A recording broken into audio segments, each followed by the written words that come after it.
a new thing started a few years ago of there's the review embargo, but then there's also something else called the social media embargo, where studios will let you put up a quick social media reaction to a movie before you put out the full review. Like you can put out a social media reaction today or, next Saturday, but you can't release your full review until 3 weeks from now, right? And a lot of people often ask why. And I've been giving that a little bit of thought. And what happened, Rob, was this, and you and I didn't talk about this before we did today's show. One of my favorite tech YouTubers is a guy by the name of Mr. Who's the Boss. He's a guy in England. Him and MKBHD, who's another one of my favorite tech bloggers. They did this video that I watched this morning that I thought was really interesting. And the name of the video was How Tech Companies Manipulate the Media, right? Like how tech companies can kind of work the tech journalists to give them positive press, right? It's not, and none of it is, oh, we're going to send this tech journalist $5,000 and he'll give our new phone a good review. No, but it's the little subtle ways that they try to manipulate the media to give their tech coverage positive coverage, right? And a number of the things that they talked about in this video don't actually apply to the movie sphere, like in any way, shape, or form, because it's a totally different thing. But a couple of the things that they talked about did kind of apply a little bit. And I thought we would take a minute or two and talk about a couple of those things. So let's jump over for a second into the Campea classroom, just for a minute here, shall we? Now we're going to, in general, talk about 2 embargoes. And there's a number of things that they talked about as how they, influence the media. Most of them don't apply, but here's a couple that do apply. Okay. One of the things they do is offer free giveaways on your channel. Now, I get these offers from studios all the time. All the time, Rob. I will get these at least weekly. I'll get an email from a PR department from some studio, whether it's Warner Brothers, Paramount, Universal, Disney, Lionsgate, so you name it, right? And they'll say, hey, such and such a movie is coming out, and we've got No Time to Die pencils. Woo! I'm just making shit up here, okay? We've got No Time to Die pencils. Woo! Wouldn't you love to give away? We're going to give you 50 pencils for you to give away on your channel, John. Won't that be great? Won't your audiences love that? I mean, you think, okay, but here's the problem with that. The problem with that is, what happens if then I watch No Time to Die and I don't like it? Well, then I look like an asshole going, yeah, guys, No Time to Die, piece of shit. And I'm giving away No Time to Die pencils. So it just sends a mixed message on the channel, right? It's like, oh, we've got, I don't know, what's a movie? Tenet is coming out. How would you like this replica whiskey shot glass that, I don't know, that Robert Pattinson used in the film? You can give that away on your channel. Well, that's great. But what if I don't like Tenet? Well, then I'm like, Tenet is terrible. I hated Tenet. I didn't hate Tenet, by the way. I'm just, as an example. I hate Tenet, but hey guys, who wants to participate in this giveaway we're doing, right? So I just always felt like I don't ever want to be in a position to send mixed messages like that. And so that's why I never really participate in these giveaways, just because if I don't like the movie, I'm still allowed to say I don't like it, but then I look stupid saying I don't like this movie, but hey, who wants a piece of swag from the movie, right? It's inconsistent. So I don't generally do those things. Now, we had to do them a couple of times at AMC, Rob, because AMC wanted to do it. So sure. That was fine. But that's why on my YouTube channel, we don't do any of those giveaways. I don't blame the studios for doing it. There's nothing wrong with studios doing giveaways. Nothing wrong with it at all. I'm just saying, for me, it puts me in a position of risking looking inconsistent, say shitting on a movie, but they're saying, hey, everybody, who wants a giveaway for this, right? So it's just kind of inconsistent for that. So that's why I personally don't do. And by the way, I don't think there's any problem at all. Before anybody thinks I'm trying to shit on other YouTube channels or anything, I don't think there's any problem at all of participating in these giveaways. I see no problem with it at all. As long as those channels are still honest with their opinions, it's perfectly fine. I just don't want to look stupid. That's all. That's the only reason I don't do it. But I see no problem with anybody else doing it. But anyway, you got the offer channels for free giveaways. But here's the big thing that does kind of apply to movie channels. Like a lot of the things Who's the Boss and MKBHD cover don't really apply to movie channels. But this is one that really, really does, aside from the free giveaways. And that one is dual embargoes, okay? And by the way, our friend Marie Seifring sends in a super chat badge in live chat. Thank you, Marie. Appreciate that very much. Okay. So why do the channels participate, or why did they launch the idea of dual embargoes? There's two reasons. One is kind of obvious. One is a little bit more sneaky. Okay, one is obvious, one's a little bit more sneaky.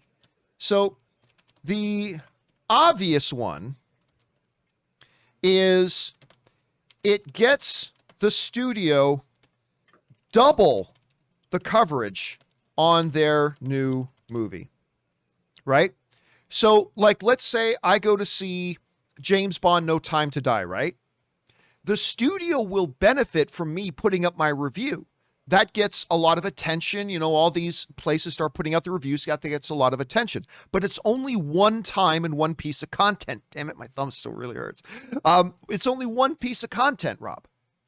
So they came up with this idea of, when they feel confident in their movies, let's let them put up a social media thing as well. So we make two separate times when there's going to be a flood of attention to their movie. Great example of that, Rob, is Shang-Chi, right? That's one of the more recent ones, because they showed Shang-Chi to the audiences and things like that. And they said, good news, the review embargo isn't for a couple of weeks, but the social media embargo is as soon as the screening is over. So if you want to put up a quick thought, you can do that. That's actually brilliant on their part, because that night it means there's a whole flood of attention for Shang-Chi. And then it means in a week and a half or 2 weeks, when the regular review embargo lifts, they get another flood of attention for Shang-Chi. Perfect. It's great for them. It's good for the YouTube channels and whatever as well, because we get to get our initial thoughts out there a little bit sooner. But it's also, most importantly to the studios, it's good for the studios because it gets them double the free attention. But there's another reason, the not so obvious reason, that they'll have two embargoes, and that is this. In a quick impression, you are more likely to focus on the positive. Like, if all I can talk about, like, let's say Black Widow, right? Let's say Black Widow. I'm not a huge fan of Black Widow. I like the movie. I thought it was good, but I didn't love it. I didn't think it was great. It had some big glaring problems for me. The villains, most prominent, were the big problems, and blah, blah, blah. But if I were to give a quick reaction to Black Widow, and all I can do is give, like, what is the character limit now? 140 characters on Twitter or something like that? I can just have a quick thought. I am probably going to focus on just my general impression, which was, I thought Black Widow was good. I don't have the time to go in depth about, but here are the caveats and here are the problems that I have that I'm going to be able to go into when I give my full review. So I can just give my quick thoughts. And if my quick thought on Black Widow is generally, hey, I think it's another win for Marvel. I think it's a good film. I think it's another positive, entertaining film. That's probably what's going to come out in the initial reaction. And it won't be until my full review, when I really get into the nuts and bolts of it, that I'm able to really flesh out and give all the caveats and give all the disclaimers and give all the downsides of it and all that kind of stuff as well. So yeah, number one, the studios get double the coverage, which is great for them. But number two is that just initial quick reaction will more times than not tend to lean towards the positive stuff than the negative. And then when the full review comes out, you get all the stuff. So that's why, I mean, I love initial social media reactions. I do. Me too. I on a big movie, I sit there knowing when people are going to get out of the screening, and I'm like looking at Twitter, man, watching and waiting. I agree. And I like it. I like getting that first out of the theater kind of reaction. But when you read that, you have to understand, like, nobody who didn't like the movie is going to come out and give a first reaction of, oh, I loved it. No. But you just got to keep in mind that they can only give a quick reaction here, and it is more likely going to focus on the things they thought that were good about the movie. And so it's still good to see positive reactions. It's still a good thing. It's not like those are meaningless. It's still great, but you just got to keep that in mind.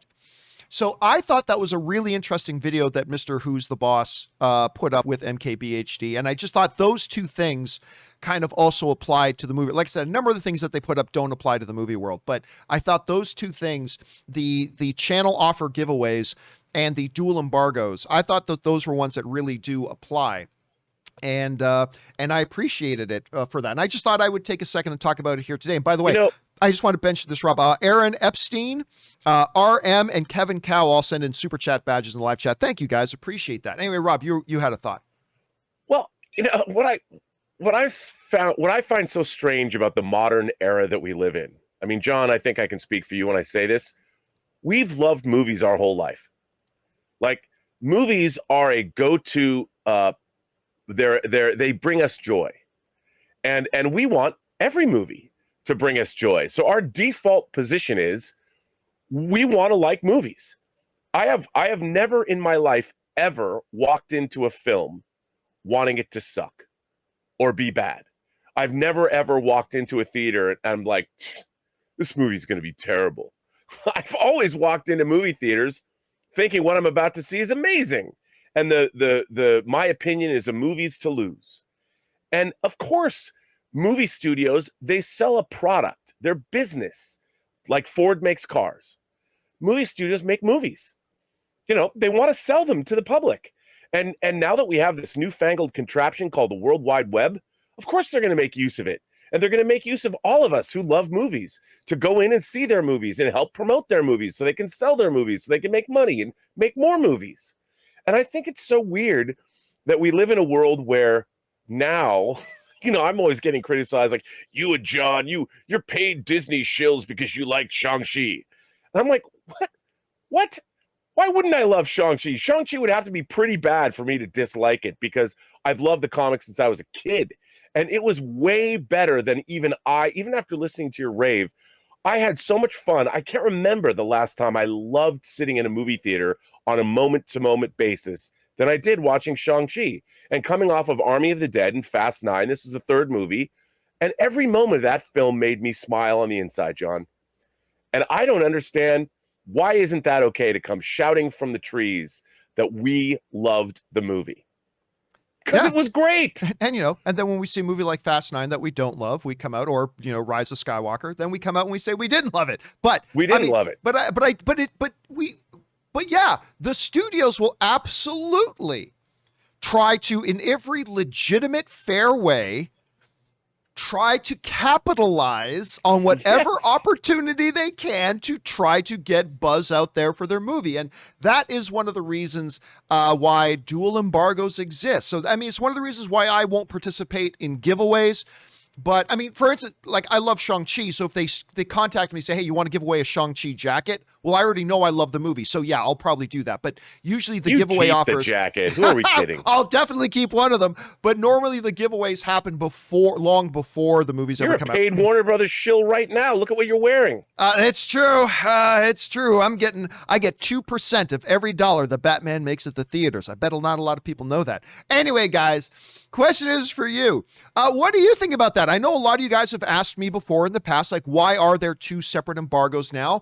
Does that fill in the gaps a little bit for you? Does it still leave some questions? Whatever you guys are thinking, jump on down to the comment section below and let us know your thoughts.